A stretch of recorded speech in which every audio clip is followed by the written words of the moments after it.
سب سے پہلے ویڈیو دیکھیے. ہم ایسے دیش میں جی رہے ہیں جہاں پر نریندر مودی دیش کے پردھان منتری رہتے ہیں. آپ یمن میں جینا چاہتی ہیں؟ انہوں نے کہا آپ سیریا میں جینا چاہتی ہیں؟ میرا سوال ہاں بتائیے. انہوں نے وائناڈ کے لیے کہا کہ راہل گاندھی وہاں چناؤ اس لیے لڑنے گئے ہیں کیونکہ وہاں پر ان کو معلوم ہے کہ ہندو انہیں ووٹ نہیں کرے گا.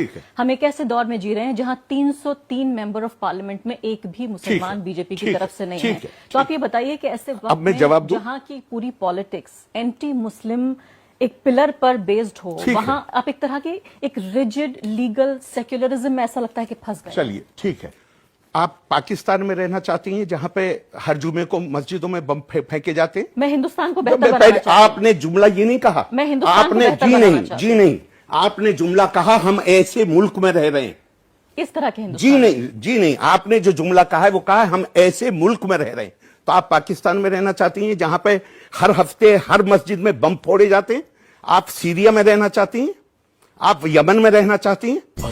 آپ کون سے ملک میں رہنا چاہتی ہیں جہاں لوگوں کے انٹرسٹ جو ہیں, ان کے حقوق محفوظ ہیں؟ اور مجھے کوئی ایک ملک کا نام بتا دیئے. آپ جس ملک میں رہ رہی ہیں وہ ملک وہ ہے جہاں دیوبند والوں کو اس کی اجازت ہے.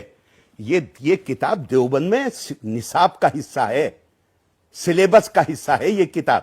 اس میں جہاد, قرآن کہتا ہے اذن للذین یقاتلون بانہم ظلموا, لڑنے کی اجازت صرف ان کو دی جاتی ہے جن کے خلاف لڑائی لڑی گئی ہے, ان پہ ظلم کیا گیا ہے, ان کو ان کے گھروں سے نکالا گیا ہے.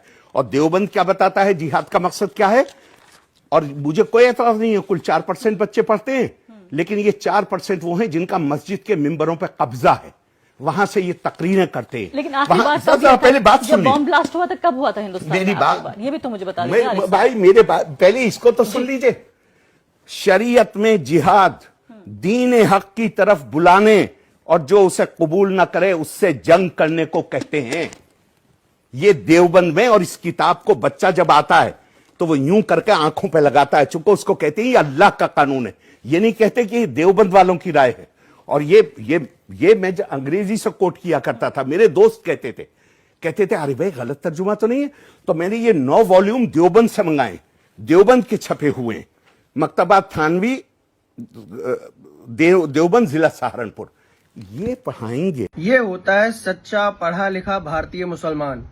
کچھ لوگ پڑھے لکھے تو ہوتے ہیں لیکن سچے نہیں ہوتے ہیں. جیسا کہ آپ رپورٹر صاحبہ کو دیکھ سکتے ہیں, وہ ٹاپک کو بہت گندی طریقے سے ڈائیورٹ کرنے کی کوشش کر رہی تھی, پر صاحب جی نے بہت کلیئر طریقے سے ان کو یہ میسج دے دیا ہے کہ جس انٹینشن سے آپ انٹرویو لے رہی ہیں وہ انٹینشن یہاں کام نہیں آنے والا ہے.